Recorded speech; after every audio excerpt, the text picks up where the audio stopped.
Lynn. And Diane and I are both delighted and honored to be here.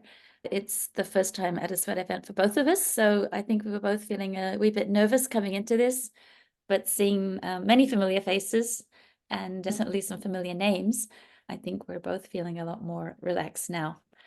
And as Lynn said, I've known Diane for over 30 years, and our primary connection was through the Farm Wives Association, Farm Wives of Japanese, which is now just called AFWJ, and it's essentially a friendship and support group for foreign women with Japanese partners. And Dad has always been quite an inspiration, I think, to me and many other members. She just is one of these people who does a lot and does it well. And I've had the pleasure of associating both personally and professionally with Diane. As a writer, she's commented on many of my articles over the years when I needed an expert opinion on something. And more recently, she edited and mentored for a series that I was co-editing one of the books for in an academic situation, and also interviewed her about her new novel, The Butterfly Café, which she will be talking about later on. Diane has had an eclectic career, and we said writing in 3 genres. There's probably more than 3. So perhaps you can count and let us know at the end how many there actually were. But we settled on 3 for the sake of the title. So Diane has a lot to share, and I think you're going to be very interested in what she has to say and some of the anecdotes and experiences that she's had along the way in her association with the written word, which is something that bonds most of us here today. Let's jump in.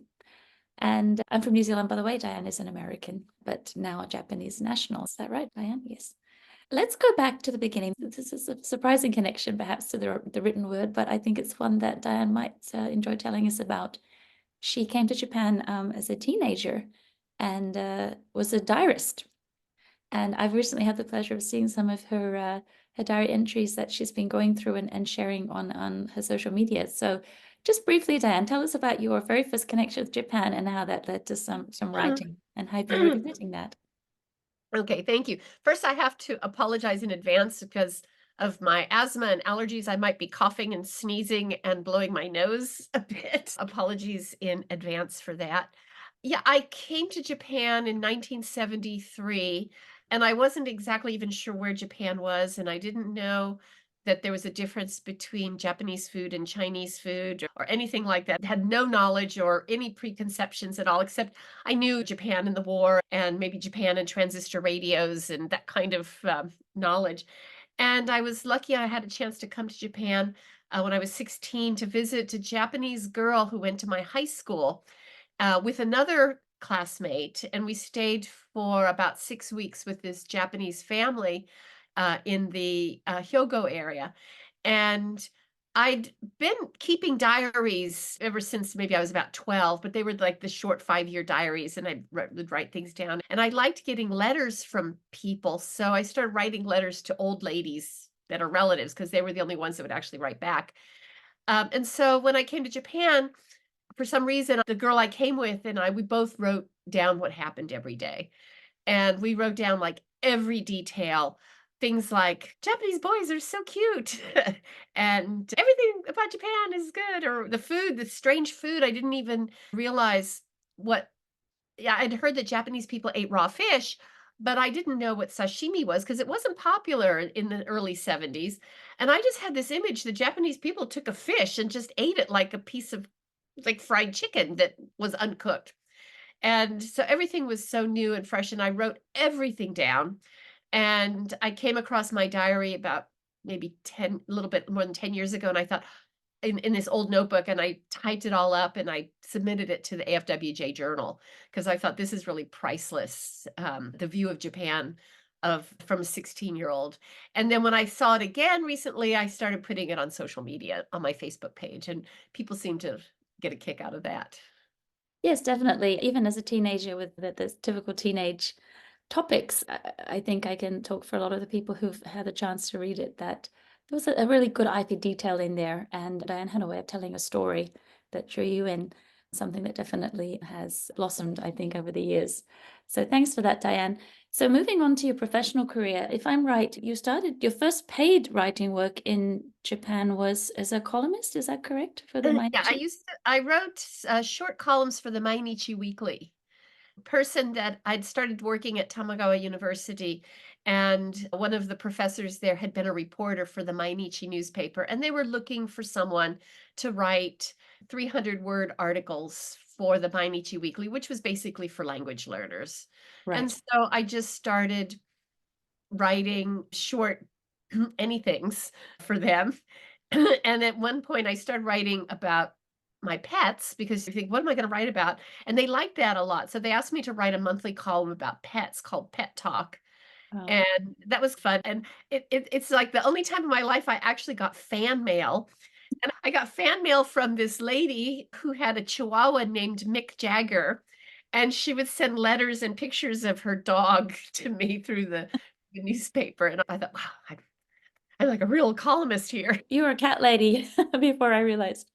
Yeah, I had 2 cats and a dog at that Okay, point. cat and dog, you have the And best you can only combination. write so much about your own pet. So then I had to start asking my friends, and I wrote about some friends as hedgehogs and birds and everything. And then finally I ran out. I said, I'm sorry, I can't do this How anymore. many years did you do the column for? Off and on, maybe about 10 years or Oh, okay. but it was really off and on. It wasn't a regular thing except for the year of the pets. Okay. Yeah, finding column. I do a similar column for the Japan Times Alpha, also for language learners, and mine's about health and wellness and finding topics as a. I've just gone into my third year. So far, so good. But no pets. I actually didn't know that what the column was about. So that's another interesting thing I've just learned myself. I would enjoy reading those, I think, if there was an opportunity. So I think most people here, if they know Diane, it's probably through her academic career, which has been her main one over the years. I would like to keep a lot of time to talk about the book, which I think is why most of us are here. But your academic career definitely needs to be spotlighted as well. So just tell us a little bit about how you got into that. And you had quite a bit of publishing involved with that as well, including a very well received book called The Foreign Female English Teachers in Japanese Higher Education. So perhaps you'd like to tell us about that. Okay. Like a lot of people my age in Japan, I fell into working in Japanese universities by accident. My undergraduate degree was in child development and education. So I was actually planning to be an elementary school teacher at some point. And I thought I'd come to Japan for 1 year and then go home. And like a lot of people have that same history. So I started working in a Japanese university and in the beginning, my only publications were with the Mainichi Weekly, but little by little, I realized I had to start focusing on something else. And I got a master's degree. And then when I did my PhD, and I'm always interested in poking my nose in other people's business. So my PhD studies was about narratives. And I looked at how Japanese people feel about being an English teacher, because I was an English teacher, but my Japanese colleagues were generally theoretical linguists or Shakespearean scholars, but they also have to teach English. And I was interested in how they bridge their identity with their academic backgrounds. And they're also from elite academic backgrounds themselves, but they may be teaching in low-level universities with students who don't care about anything. So I started researching that and I wrote about that. And I wrote a book called Exploring Japanese University English Teachers' Professional Identity for Multilingual Matters. And interviewing people and talking about their stories and analyzing their stories. And when I was finished with that, I became interested in the stories of foreign women in Japan. And I wrote a book on that called Identity, Gender, and Teaching English in Japan, where I interviewed 10 foreign women who were teaching in various contexts like eikaiwa schools or secondary schools or universities. And again, interviewing them and hearing their stories and writing about their stories and analyzing them. When I finished that, I thought, now I want to do fiction. Now I want to make up stuff. Reality is good, but you can make up stuff. That's good too. My academic background of looking at narratives and people's stories and analyzing it, I think that was the jumping point for me in moving into fiction. That's interesting. You said you liked poking your nose into other people's business. Well, a nice way of saying that is just taking an interest in and the people around me. And I think it's fair to say that not only your own career, but you've also mentored quite a few people along the way, especially perhaps other young women coming along in the academic sphere in Japan, which I don't think it's too far out there to say can be quite difficult. It is a pretty male-centered world for many. I forgot to mention that then I thought, okay, I've been putting my take on a lot of people's stories and analyzing their stories, but people do have their own stories to tell and things that are far beyond what I can talk about and think about. So that was like the reason behind this edited book. This is the one I forgot to mention earlier, which is Female Foreign English Teachers in Japanese Higher Education, Right. Narratives from Our Quarter, where various non-Japanese women talked about things like maternity leave. When I first started, I thought of calling it like the girlfriend's handbook or the girlfriend's guide to teaching in Japanese universities, because I wanted to have a lot of information that women who are working in Japan could find in one volume about harassment, about how to get started, about being the only female teacher in a department of science, all of these different kinds of issues put together in one place, which could be a go-to book for a lot of people.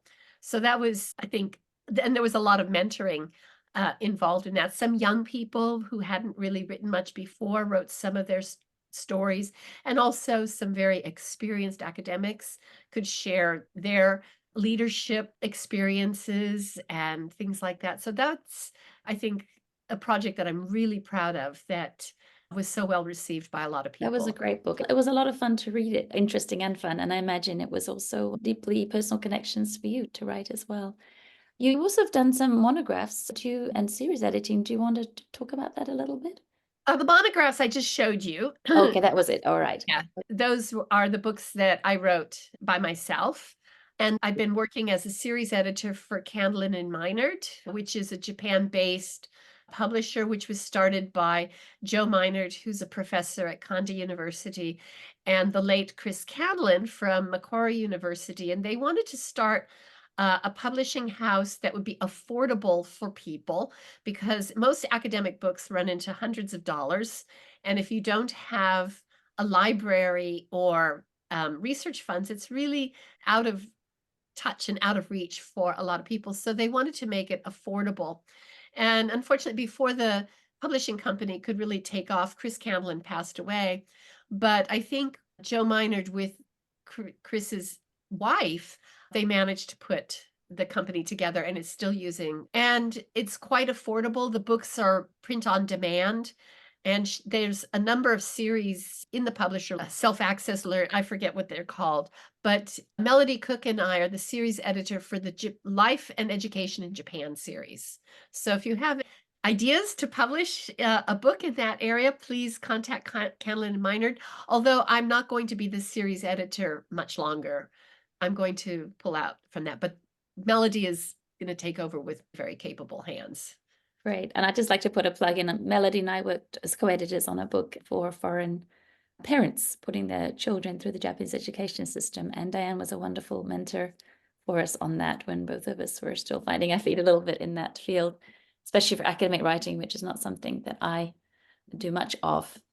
Melody, of course, is an academic, a professor. It's a great book. It was only a few years old, so it's very relevant, I think. Though probably looking at most of the people here, our children are probably through the system.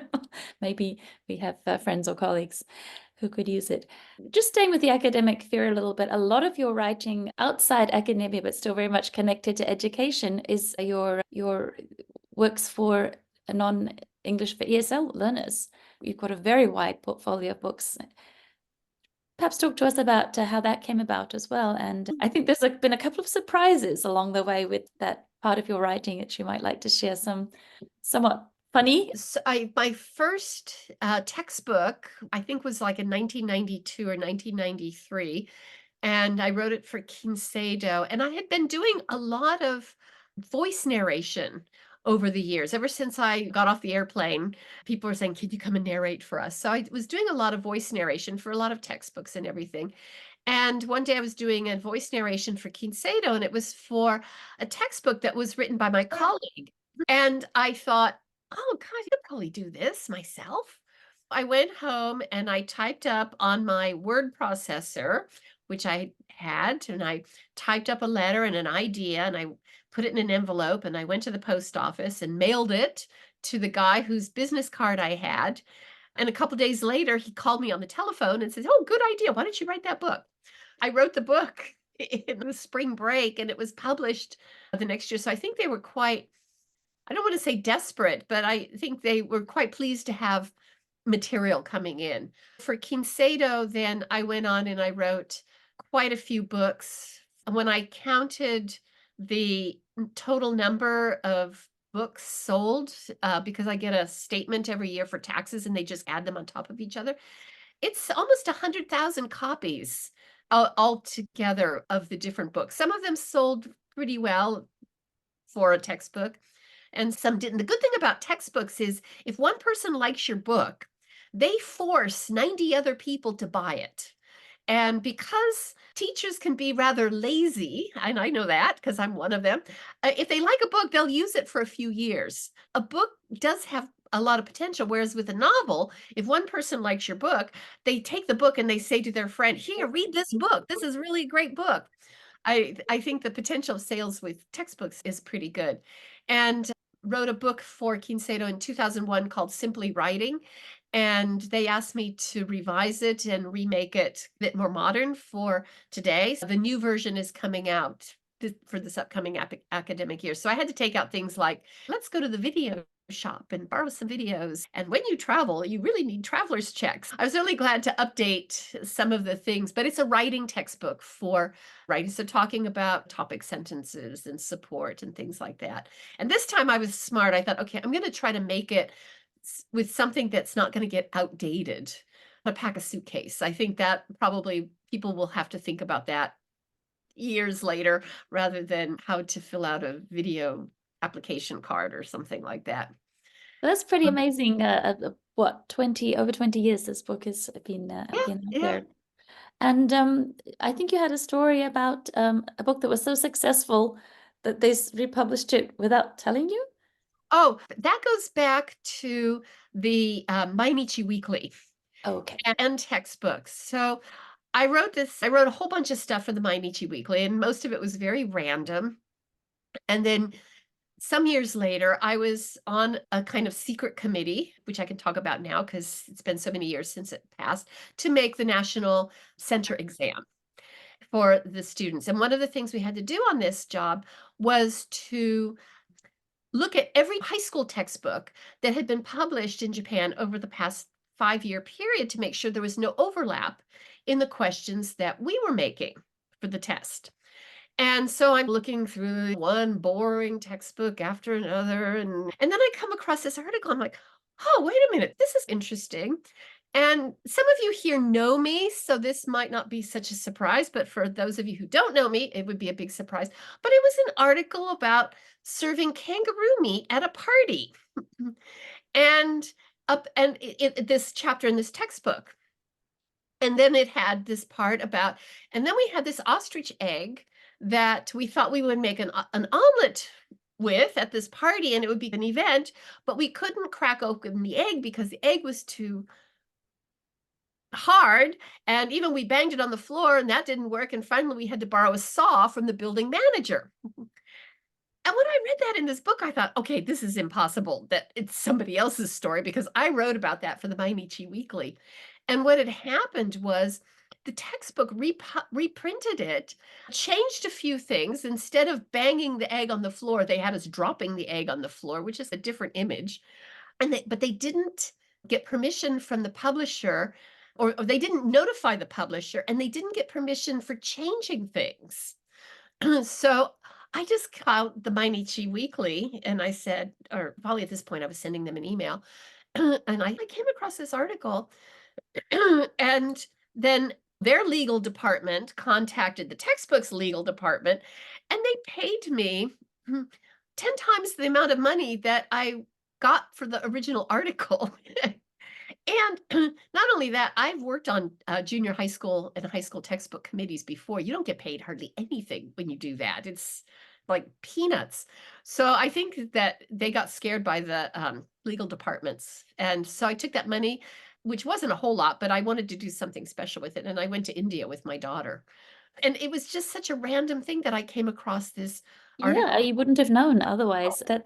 It is funny sometimes the way writing recycles itself. I think they're a lot more careful these days when I have one of my articles from the Japan Times or something like that is used in a textbook. They're always very clear about contacting the Yeah. reference department and you do get paid for it. But sometimes I've been editing stuff or maybe Sken or academic materials, and I'll come across my own article in that. I'm like, oh, that's pretty well written. Oh, hey, that's mine. But Yeah. then I've never come across a time when I don't remember it being referred back to me for permission. Mm. So yeah, I think it certainly was something about over. kangaroo meat.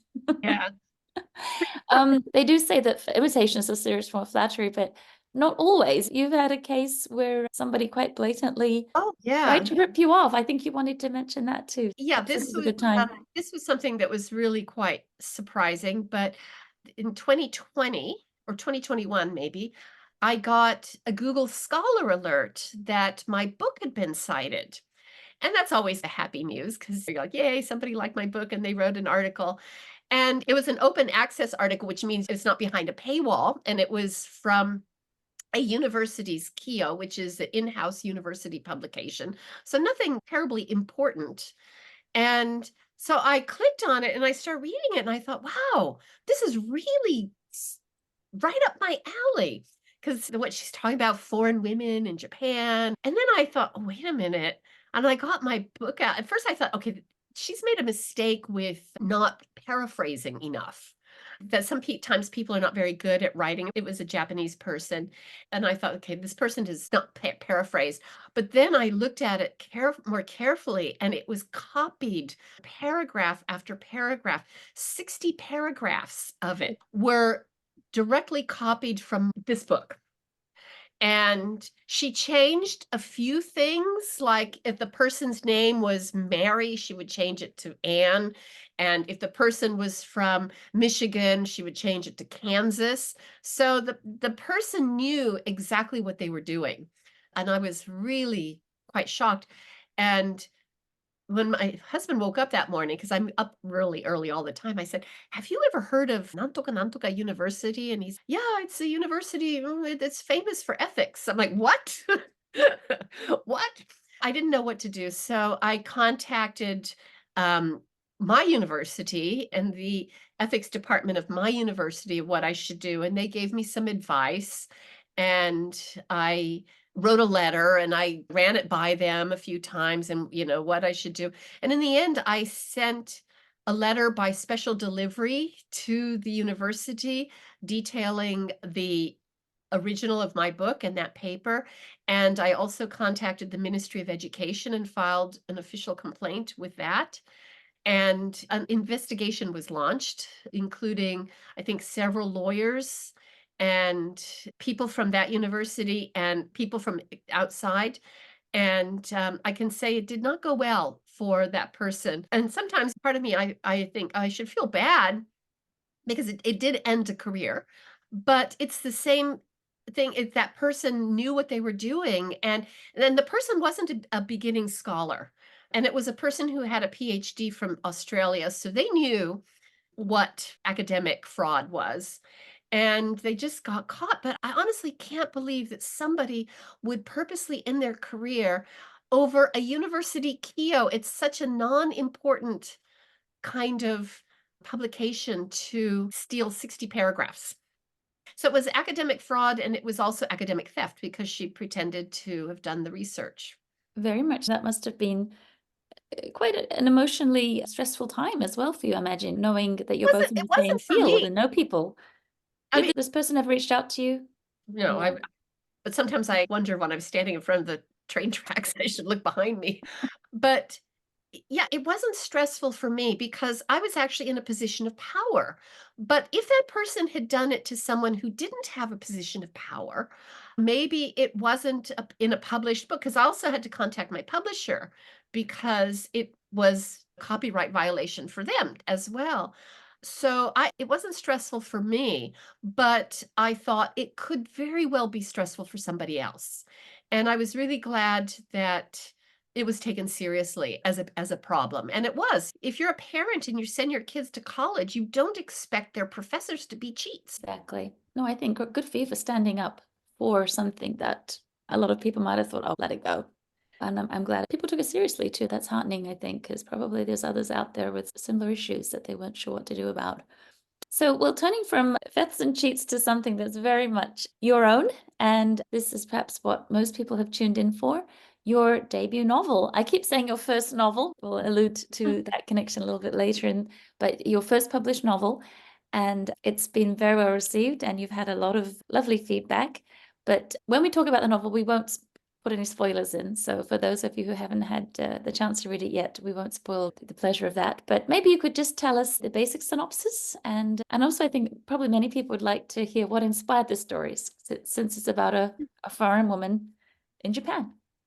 Yeah, people, when I say that, they're like, "Oh, it's autobiographical." I'm like, "Oh, no, it's not. It's about this American woman who has this really terrible Japanese husband, but he dies off in the first chapter. I kill him off, which is the good thing about fiction. You can't really do that in real life. And it's about basically about how she got her life pulled back together and created a new sense of family. And there are a couple of things that came in my mind from things that actually did happen. At one point in the Foreign Wives Club, I did know someone whose husband's mother had been an Akasaka geisha. And I thought, wow, that's really cool. So somehow that always stuck in my mind.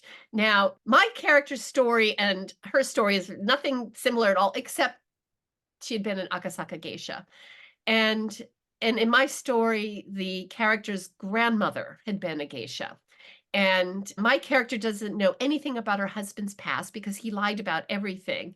And after his death, she finds out that they're in debt and everything that he had told her was not true. But then she discovers he had a grandmother and the grandmother died with him and she inherits the grandmother's cafe. The husband inherited the grandmother's stuff and then my character Jesse inherits it. So all of this is just completely made up. But things like the friendships and the interaction with people, a lot of that are people that I've known over the years and the friendships that you made. All of us here have connections in Japan, and we probably wouldn't have been able to stay in Japan without making our community. And it could be the community of Japanese friends or the community of the foreign friends, but we made a new and different family. And that was the story that I wanted to tell.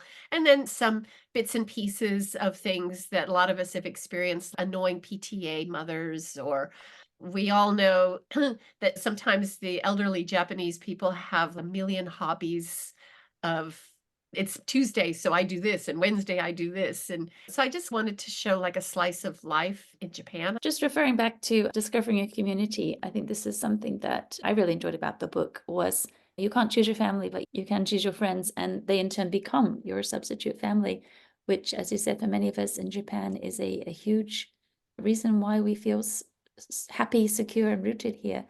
And why And we stayed. one thing that I would like to say, you have a very large cast of characters, but everyone is well developed. Quite often you'll find a novel and then someone will pull it in and then you never hear of them again. And I'm like, did the writer actually realize that they never did much with that character and why were they there in the first place? But some of the most endearing moments are with these side characters, the elderly people with their hobbies, or the smart-mouthed kid who's actually pretty good underneath, and organizing all those people into a cohesive story. Do you think that your eye for detail from your academic writing has helped in that respect? I don't know. Maybe. I don't know. I think I rewrote it a million times. And the first versions were not very good. I know John Gribble is here somewhere in this Zoom meeting. Hi, John. I took it to the Tokyo Writers Workshop and had like 5,000 words every month critiqued in the Tokyo's workshop. And the final product, I think, is nothing like the beginning. I just worked on it and revised some more. And actually, I like revising, so that doesn't bother me. And I think it just somehow came together in the end. But it was a lot of revision and rewriting and rethinking. How many years, Diane, was it from the initial seed of this idea to actually holding your published novel in your hands? Can't remember exactly because during the pandemic, I didn't do anything. You'd think with all that time at home, that would be the time that you'd be really productive, but I got lazy and just decided to read novels and watch TV and do jigsaw puzzles when I wasn't doing Zoom meetings.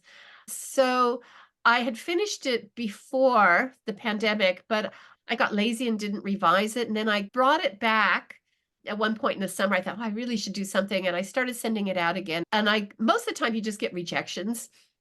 Don't take it personally. I beat J.K. Rowling's by far on the number of rejections. But one publisher was interested in the query letter. So they asked me to send the whole novel. And then the editor contacted me and she said, I think this is interesting, but your story probably starts from chapter 4 and not where you started. And I thought, yeah, maybe she's right. All that backstory isn't necessary. It's necessary for me to have, but it's not really necessary to put it into the reader's head at this point. So I cut off all the backstory and I sent it back to the publisher. And I never heard a word from them again after that. And that happens. And then, like a year later, I thought, okay, I'm going to try again. Let me see what I can do. And I sent it out to a different publisher. By that point, I gave up on agents because I was getting really tired of either not hearing back or the automatic rejection. And the publisher mailed and they said, okay, we like the book, but there's a number of problems with it. And they were quite detailed. So I spent about a month revising the problems and I sent it back to the publisher and they contacted me within a few days and they offered me a contract and I was really surprised and happy. And it's been a very pleasant publisher to work with called Black Rose Writing. And my second book will come out with them as well. Great. Okay, I think we could talk about the second book, perhaps just at the end as a little teaser. Yeah. But getting back to the Butterfly Cafe, I know that in actual fact, you had the two books going. It's never just a straight process, is it? And everybody, I think, will identify with that. But just getting back to Butterfly Cafe as your first published novel, your academic writing, your textbooks, there was always a market already in place. There was a publisher in place. You were working with a fixed set of parameters. You knew this book was going to see the end of the day as long as you hit the deadlines for getting it into the publisher. You knew that it was going to be released. This was not the case with your novel, which was flying by the seat of your pants until you got that, yes, we want to publish it. Can you talk a little bit about that from being pretty successful in your career with publishing in the educational sphere to a free-for-all with everybody else trying to get their novel published? Talk a little bit about that and perhaps how you just kept the spirit, kept going with it. Yeah. Yeah, it's completely different, especially with the textbook publishing and the academic monograph, that in that they pay a lot of attention. There's an editor that works quite closely with you. And with the novel, especially for an indie publisher, a lot of the responsibility lies in the hands of the author to make sure that the copy is error-free. A lot of people I know hire editors themselves with this. But I think because I had published a number of books before, it wasn't the thrill of seeing my name in print that I didn't have that so much. I was just writing fiction because it was fun and I enjoyed doing it. But I've seen people who write a novel or something and then they're so excited they publish it themselves probably before it's ready. And when I look back and I think about the early versions of the Butterfly Cafe that I was sending out, it wasn't ready for publication yet. And that's probably another reason why it was getting rejected. It needed a lot more revision, a lot more thought with it. And I think some people don't wait for that. And I've seen my name on books before. So it's still fun, but it's not like that was the end of the thing. So by the time it finally got published, I thought, okay, this is the best I could do it at this point. Although I'm very mortified that there are a couple of mistakes in the printed copy, like a repeated sentence that is mortifying. But yeah, did I run like way off topic on that? No, I think that was good to hear. As someone who has published a lot, it wasn't so much as that my name's on a book, but Yeah. taking the right steps, a different series of steps perhaps to arrive at the goal than what you'd been used to with your previous work. So that was interesting to hear. Thank you. And Could you Butterfly Café is actually my third novel. The first one was really terrible, and the people at the Tokyo Writers Workshop were so kind and nice. Even when they said it was terrible, it was still good criticism. And then I wrote a second novel, but I didn't know how to fix the problems. And then I started with the Butterfly Café. So it was a learning process. I was learning all along, and I'm still learning. I'm still learning. I think one of the areas in which you've mentioned when we've talked is the promotion. As an indie publisher, there wasn't a big budget for a huge book tour around the West Coast or interviews on Good Morning America or whatever you have in the US.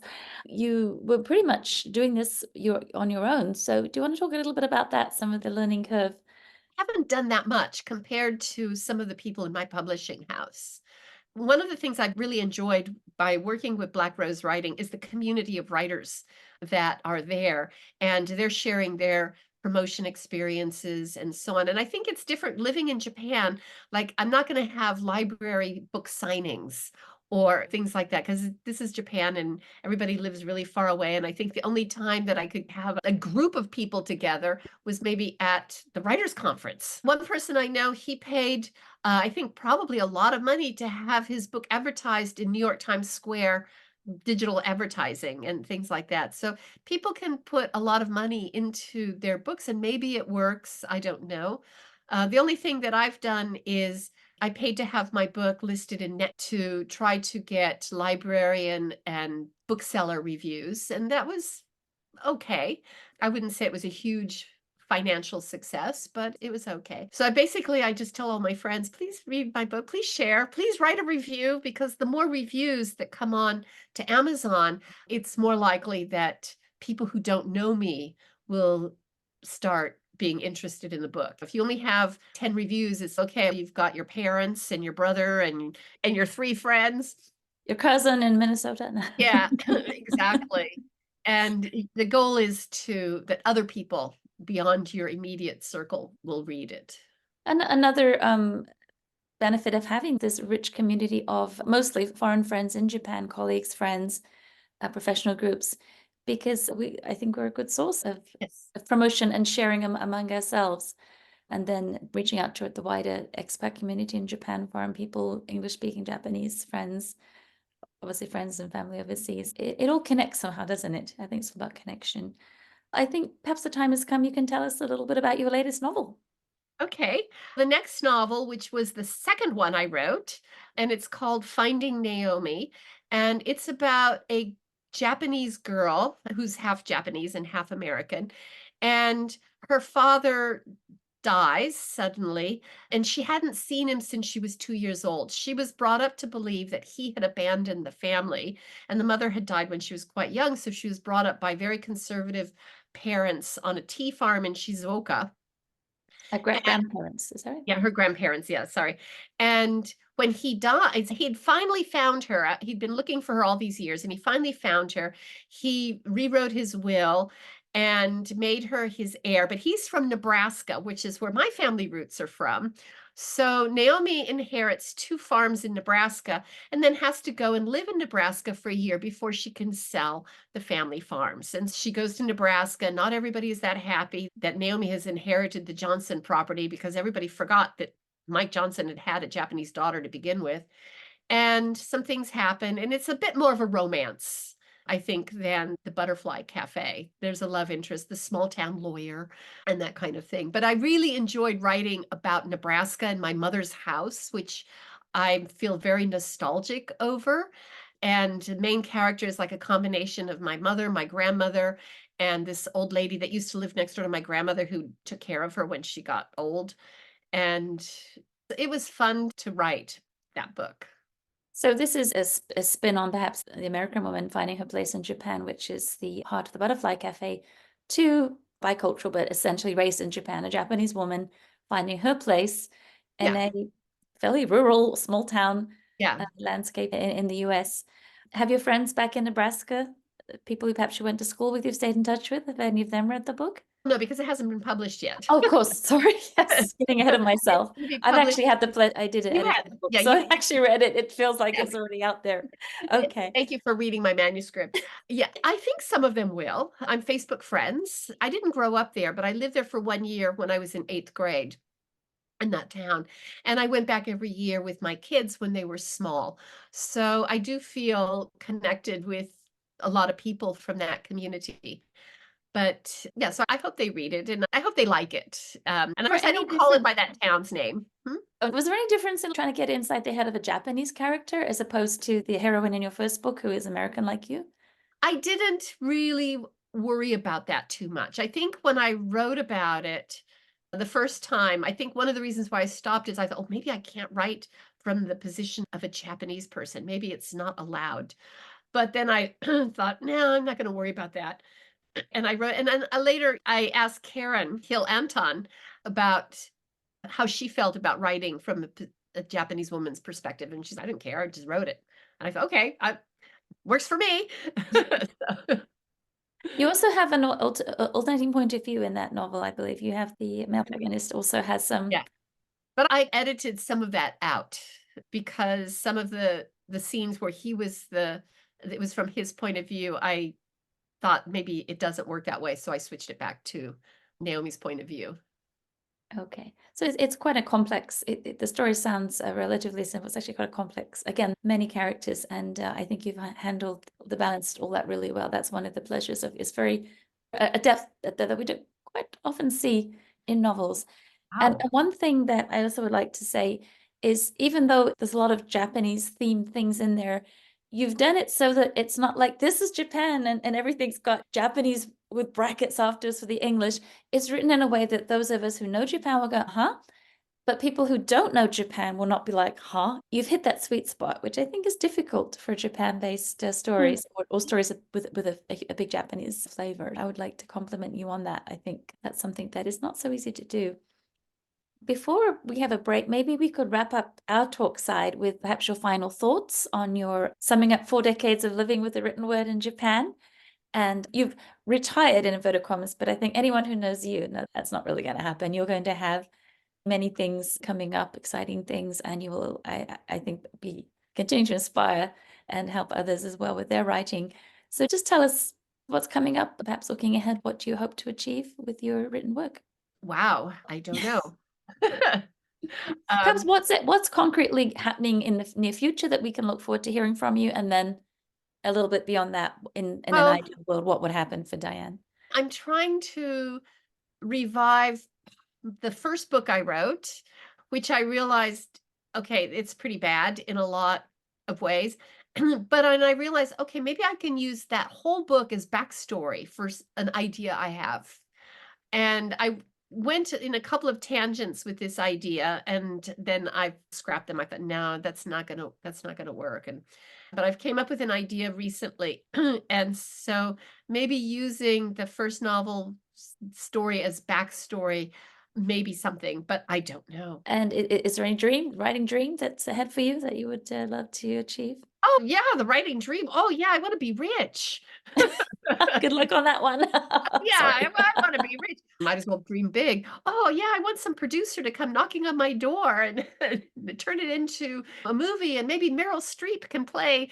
Okay, but realistically speaking, I just like doing it. It's just fun to write, and then sometimes when I look at something that I've written it later, and I think, did I write that? Wow, that's pretty good. That's the best Or, feeling, isn't it? When you read it, yeah, you go, yep, that holds up. yeah, or God, that's terrible. What was I thinking? So, yeah, but it's fun and I just like doing it. So, If you can say it's fun and you like doing it, and then getting the money is the icing on the yeah, cake. if the film producer comes knocking on my door, I will not shut the door on their face. Okay, if I Meryl mean, Streep comes along to play I don't think she'll be playing the heroine at this point, maybe the neighbor. Just out of interest, for those of you who've read the book, might be interested in this. If you had your pick of the ideal actress to play Jessie in the Butterfly Cafe, who would you pick? I have no idea.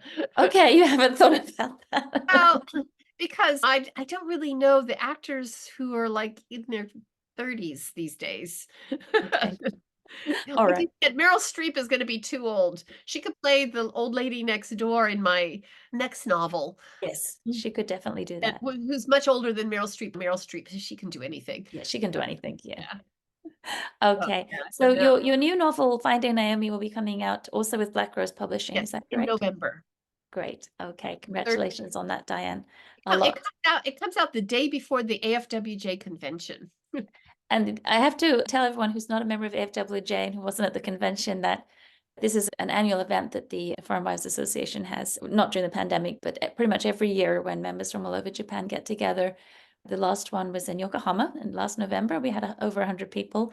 And we had an impromptu book signing event. It was meant to be a little casual event that turned into quite a big thing, I think. People lining up, clutching their copies, just wanting to get that signature on there. And so you did get your book signing, Diane. True. That was really great. Okay, thank you so much. Do we turn over to Lisa now? Yes, thank you so much, both of you. That was a wonderful talk. Now let's open up to questions from anyone who would like to pose a question. There's Susan Jones with her hand up. You can raise your virtual hand, you can raise your physical hand, you can type into the comments, and I'll keep an eye on who's waiting. So go ahead, Susan. Okay, thank you, Susan. Would you like to jump in?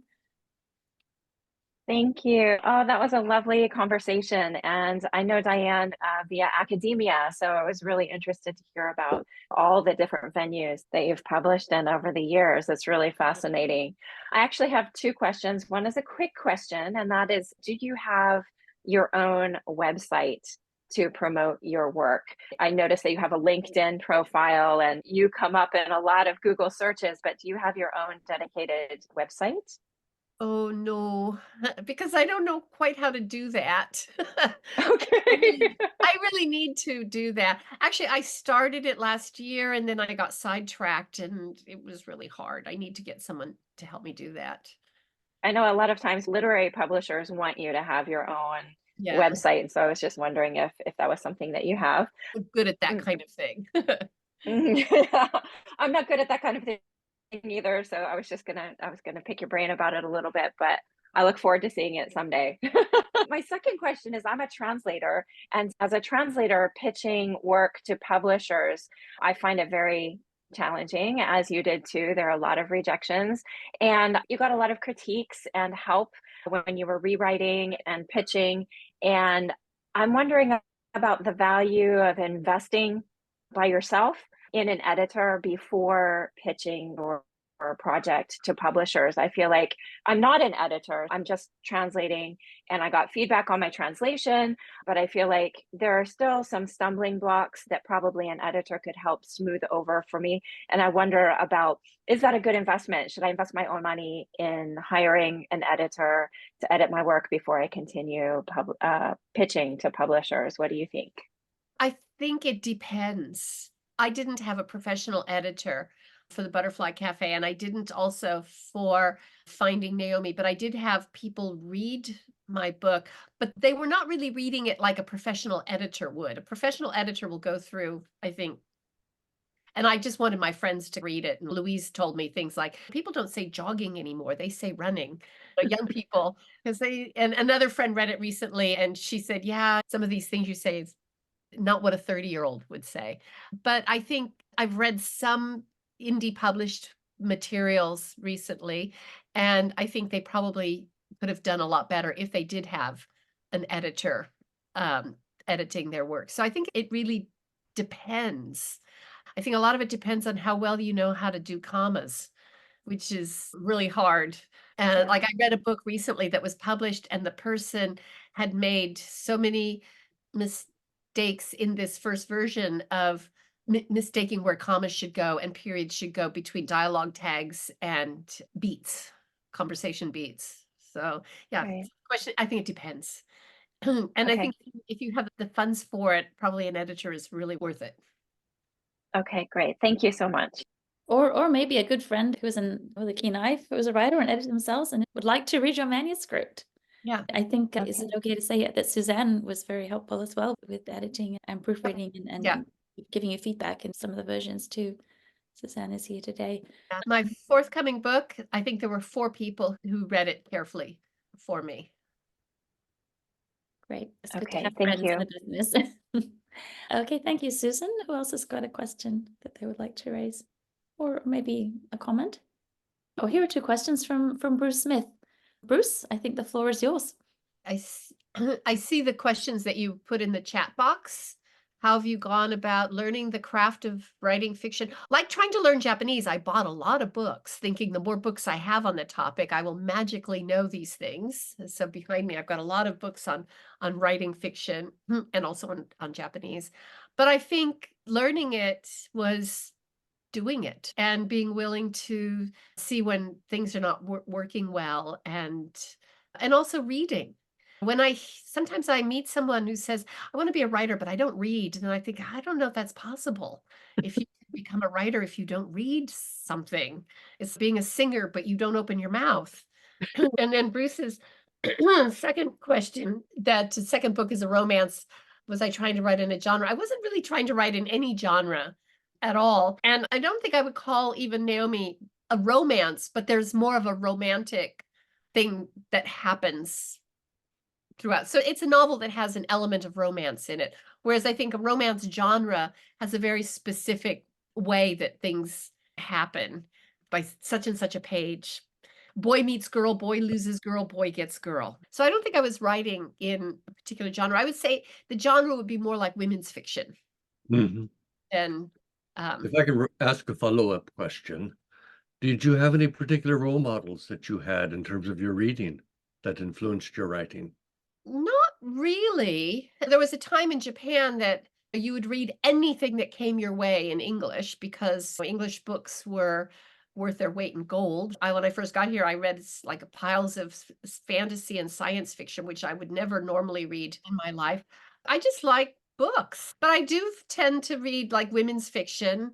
I like family sagas. I like historical fiction, but I don't have the courage to try to write a historical fiction. Even I was writing something that happened in the 1980s, and that's also historical fiction because you've got to make sure that you've got all the details and things like that. That said, Diane, you did have an element of that in the Butterfly Cafe and linking into some of the mystery in the backstory, and that was very Yeah. interesting and I think very well done. Yeah, that came a lot from my research I did on my identity, gender, and teaching English in Japan, because I did a very lengthy history on the history of English in Japan, and that does come up a little bit in the Butterfly Cafe. And one thing I forgot to mention, in the Butterfly Cafe, if you've read the Butterfly Cafe, there's a part where jewelry is quite important, and jewelry plays a big role in it. I used to have a colleague in my university where I was working, and he wrote a vocabulary book in the 1980s that sold 1 million copies a year for all of the Jukensei. And it sold for about 20 years. I still sometimes see high school students with this book. And okay, so he really made a lot of money from this book, and he loved jewelry, and he bought tons of jewelry. So all the jewelry that I mentioned in the Butterfly Cafe actually used to belong to him. Unfortunately, he passed away a few years after he retired because he loved jewelry, but he also loved alcohol a lot too. And like his diamond watch with the 50 diamonds in it, and the brooch with the egg-sized emerald that was on his belt buckle. He liked jewelry, and he had a full-length mink coat too. My other colleague and I, we called him the Liberace of language teachers because he was so flashy. So that was something that I always wanted to talk about, the jewelry somehow, and so that came up in the Butterfly Cafe. So that's another cool little backstory about how something totally unexpected, this colleague who sounds like quite a character, now enshrined an element of his life and interest is enshrined in books. So again, it just all connects back to the people we know and how parts of our lives can just in small ways influence our work. So thank you, Bruce. I think that probably answers the question, hopefully. So does anybody else have a question? I have one. It's about the creative process, and I think it dovetails into this part of the conversation pretty nicely. As you were talking about creating the stories, the novels, I was wondering, are you more of a plotter and working out all of the different parts of the story in detail, or more of you create this little world and your characters in it, and then they bump around and you're surprised at what they do, and they have a life of their own in creating the story? I think a little bit of both. I tried to plot out a novel recently, and I plotted the whole thing out, but then I'm like, oh, this is not working well. And then I just started writing something along the same lines and using the backstory of the first novel. And that started flowing together pretty well. And it took me in a different direction from what I had plotted out. So I think a little bit of both. And I think with academic writing, definitely you have to be a plotter for that. And I learned things like when I was writing my dissertation, outline your paragraphs, things you tell your students to do, saves you a lot of time when you're trying to be very logical about things. But I think even if you're a pantser, they call it like writing on the seat of your pants, the pantser versus the plotter. I think in the end, you have to go back and you have to replot everything to make sure it all fits. Thank you very much. Hey, thank you, Lisa, for that question. It looks like Susan is up next. Okay, Susan, thank you. It occurs to me that your book also has an audiobook version, and I was wondering about the process of choosing a narrator. You said you yourself have done voiceover work, and I'm wondering how much control you have over who the narrator is. Did you get to choose, and what were you looking for in a narrator for your book? Okay, I didn't know that the book was going to go into audio until the publisher informed me. And I think from what I understand now is usually what they do is narrators put in a proposal that they will narrate the book. And if you have a number of narrators who ask to narrate your book, then you get to choose the one you like best. But apparently in my book, only one person must have raised their hand to do it. And I was very disappointed in the narration. It was somebody from Texas, so there's a kind of a slight Texas accent, which in itself wasn't that bad, but it's not really Jesse. And of course, the person mispronounced every Japanese word. You should have heard how they said Shimokitazawa.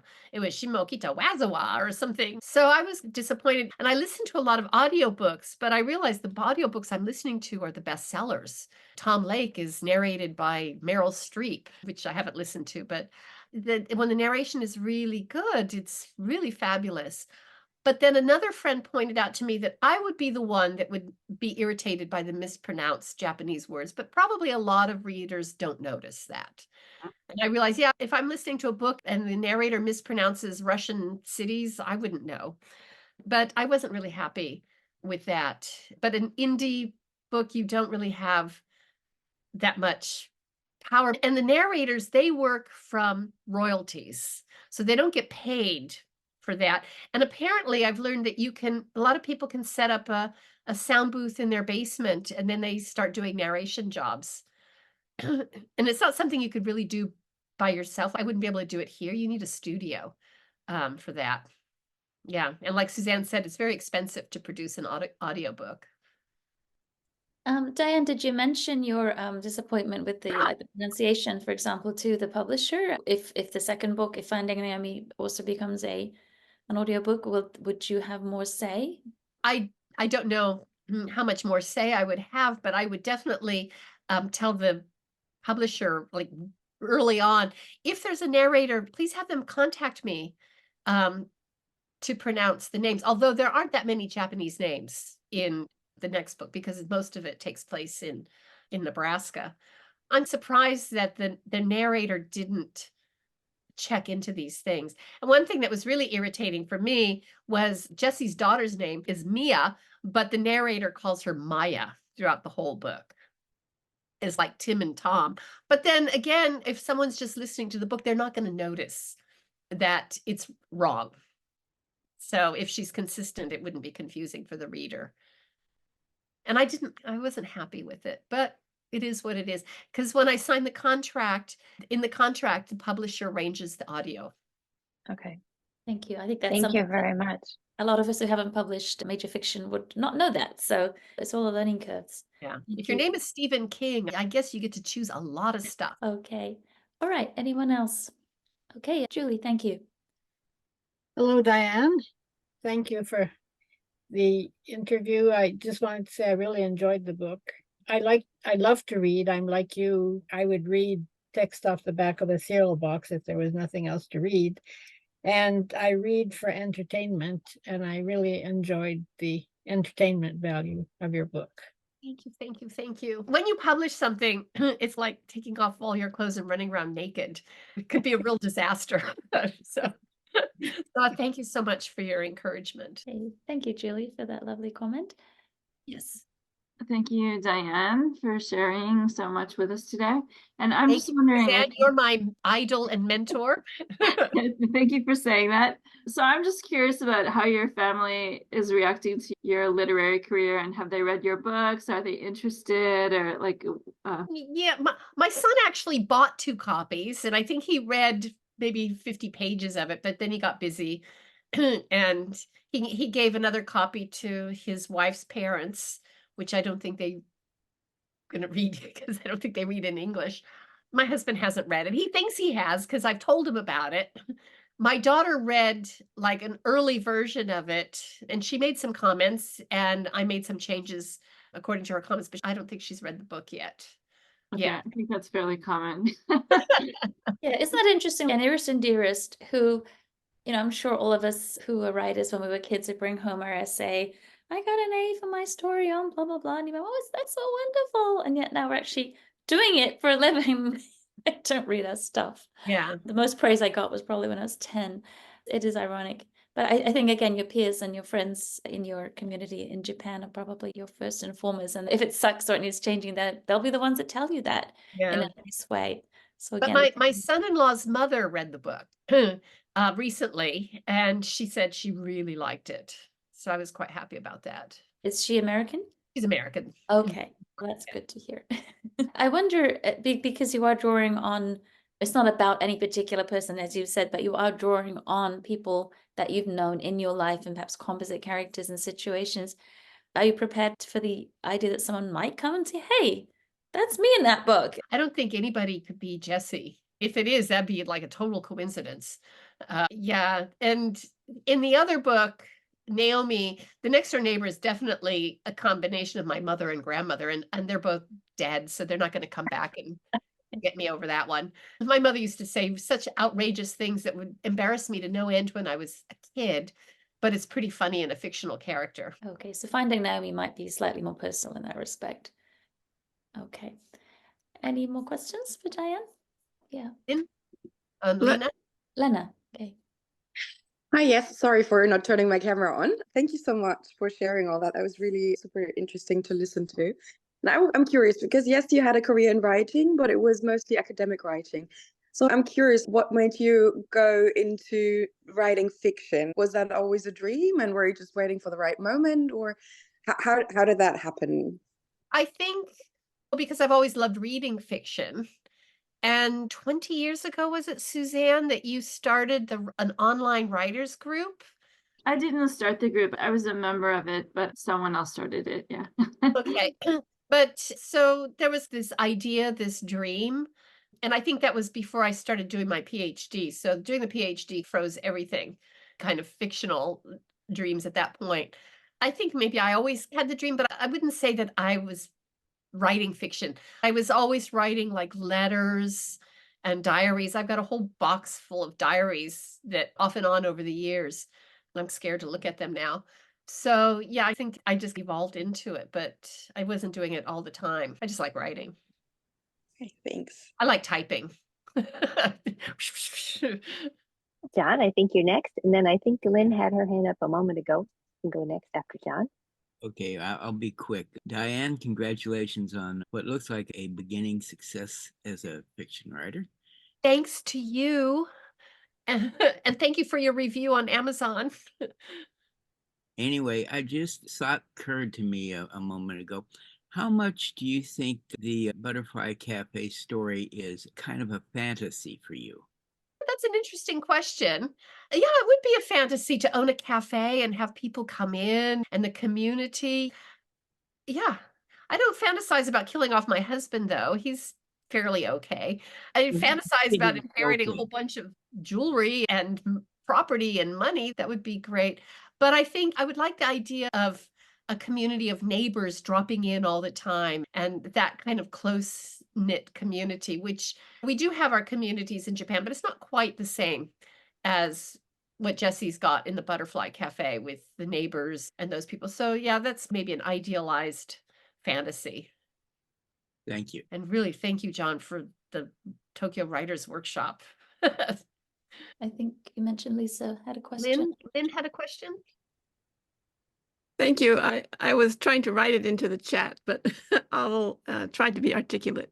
Thank you very much, Diane. This has been fascinating and insightful. And I wanted to turn to a kind of a specific example in which, for example, in Butterfly Café, you write about how the husband died and she attended a funeral, and you had to recount various things relating to death and funeral customs and all these things which are not familiar to English readers and to a lot of people who probably haven't lived in Japan and attended funerals or seen how things are so different from their own Christian background.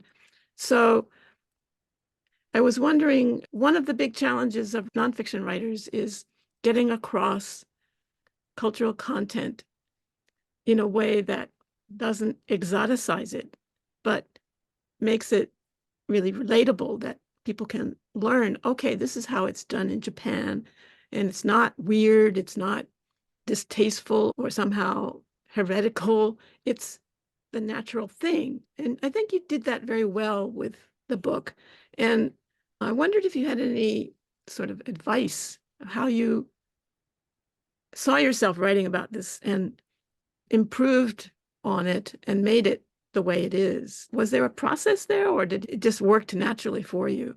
The part about the funeral and the Buddhist priest and everything, I think a lot of people here probably know Victoria Yoshimura, who lives in Kyushu, and she is the head priest of a 500-year-old temple, and also one of the participants in my academic book on foreign women teaching in Japan.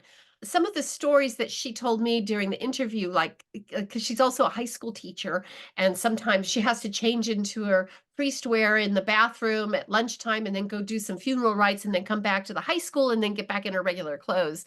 So that was in my mind. And when I wrote the parts with the priest and about the funeral, I did ask Victoria to read those parts of it to make sure that I didn't have them wrong or that they didn't sound bad or whatever. So with that, because I'm not that familiar, other than having attended Japanese funerals and doing the bone thing and all of that, which a lot of us probably have done here.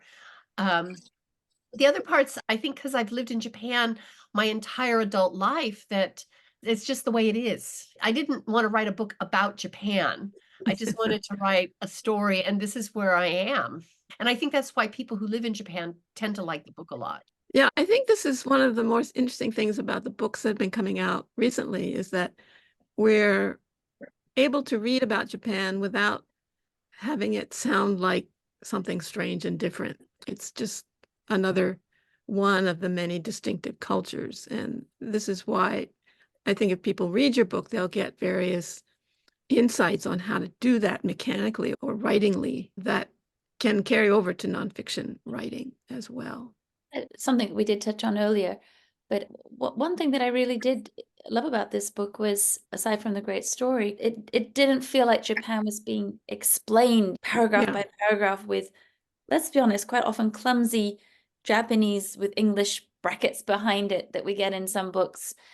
And in other books, things are barely explained, and those of us in Japan know what the things mean, but sometimes I wonder if a reader who was not familiar with Japanese culture and hadn't been here wouldn't be lost. And I think Diane's book, it hits the sweet spot. Those of us here, it feels authentic, but for someone who didn't know Japan, they would still be able to pick up and follow the story without getting bogged down in the Japaneseness of it. If that's not an easy thing to do. So especially you, Louise, you're also writing about Japanese stories a lot in your journalism. And many of us are involved in this tourism agency project, and we're writing about very intimate aspects of Japanese culture. But one of the things I'm really hoping the writers in the project will be able to describe Japan and the culture and life without, as you say, making it seem exotic and strange. Maybe we should But have everybody read the Butterfly Cafe or something. I definitely think so. That's the kind of thing they should be reading so that they get the hints from the ways that a fiction writer has the freedom. We nonfiction writers should have the freedom too, to make things sound perfectly natural. And that's why one of the reasons I wanted to hear from both of you today is because I think our very diverse group that people will be able to pick up hints. Thank you very much. Thank you. That's an interesting aspect. Thank you. Can I ask a question to John? Because I know that you have a class of Japanese women who are reading the Butterfly Cafe. I know a lot of foreigners read the Butterfly Cafe and they seem to like it and they like the way Japan is portrayed in it. But I'm wondering, what do Japanese people think about it? We haven't really begun the book other than reading the first chapter as an audition. I've got about 50 more pages to go through our current read, but I'm sure they're going to enjoy the book a lot. I'm really interested later when your class does read the Butterfly Cafe. I'd like to know. We'll have you out. You can ask them directly. I'd love to come out and talk to them. That would be great. This actually dovetails into something that I was just thinking about. I teach at a middling level Japanese Women's University. I teach literature and translation as one of my courses, and it's essentially Japanese texts that have been translated into English. So we start with poetry, tanka, we have Kaneko Misuzu, I have Tawaramachi, people like that.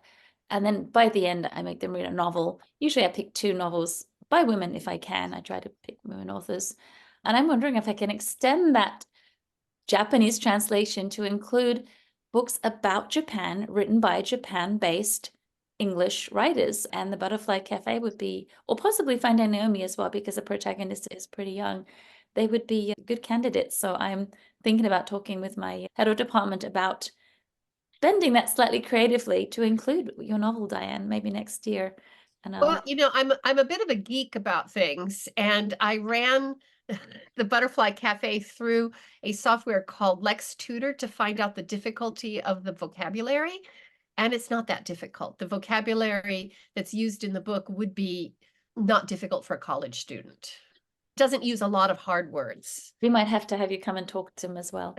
That would be great. Yeah, I'd love There's that. a really interesting question here from Susan in the chat. Possibility of translating the novel into Japanese. Has that come up at all? No. I don't know if it's the kind of book that would be popular in Japanese. I think if they made it into a movie, then yeah, maybe. But when I wrote this book here, Exploring Japanese University English Teachers' Professional Identity, I got an email from a very excited Japanese person who was so keen to translate it into Japanese. And she said, everybody should read this. This is so important. I want to translate it. I'm like, fine, that's great. Except we couldn't find a publisher who would touch it. And the publishers that she contacted, they were like, okay, so how many copies are you going to buy? And I'm like, I'm not going to buy any. That's your job. And then suddenly I realized, that explains why sometimes at a professor's meeting, before the meeting starts, everybody in the room has got a book that they don't want sitting in their spot. Because I realized, they published a book, but in Japan, a lot of publishers make you buy 500 copies or whatever before they will publish it. Because academic publishing doesn't make money for the publisher because they don't sell that many copies. With the academic book, that never happened. And with the novel, I don't know. Maybe somebody here teaches a translation class. Here's your next project. If they do, please remove the double sentence that's repeated twice. Okay. Any more questions? Guess not. Well, I just have to say that this has been a very pleasant experience, and I have enjoyed. I was nervous in the morning, but you guys have been really friendly and nice, and it's been very pleasant. So thank you so much. Can definitely reiterate that we were both, I think, feeling nervous. We're confident in what we do, and Diane has spoken about her book in various forums. But I think because neither of us were familiar with Sweat, we knew what you did, but perhaps because we hadn't attended any of your events. But now that we know, we've been here and see how friendly and open it is, we hope that you'll have us back. Yes, I think you are among us, even though you may not be members. There are so many people who are not necessarily so-called Sweat members, or they're in the Facebook group, which we have a huge membership, but maybe a fraction of them are actually dues-paying members. But the people who show up at our online meetings are really diverse and all over the place. But they're people who like to hook in and see each other and every once in a while. And that's been the low-key way that Sweat has operated for now this is our 44th year. Not doing anything extremely ambitious, but bringing people together and letting them talk to each other. And we share so much that it just seems natural to me anyway. I had a funny, in my planner, I had written sweat shop. I had missed out the work, so I was calling this a sweat shop this morning. It definitely didn't feel like a sweat shop. The talk shop thing is a little bit of a pun. But it was a very relaxed and intimate experience. And I think Diane and I both feel very relieved and welcomed. Thank you. And we're really glad to know about your work, and not just the fiction, but the nonfiction. And I was reading the anthology of stories about the female teachers. My husband is a university professor, so I have heard many stories also. But it's really good that those stories have been brought together and interested people can access them. Obviously, your accumulated experience has really proved very fruitful, and you've left a huge legacy that you can be proud of. Plus, you're going to continue doing that for a while, I'm sure. Thank you. Yeah. But I think this community that Sweat is just one part of there's so many circles like the Association of Foreign Wives Group and the Writers in Kyoto and the Japan Writers Conference that John has consistently supported. And all these groups are linking into each other, and it's chaotic, but it works.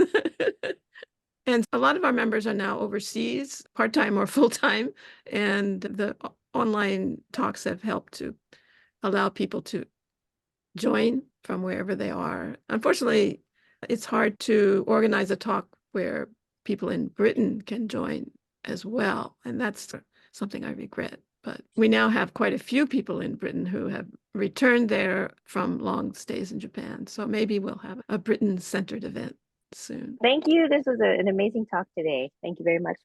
So much. Thank you. Thank you, Louise. Thank you.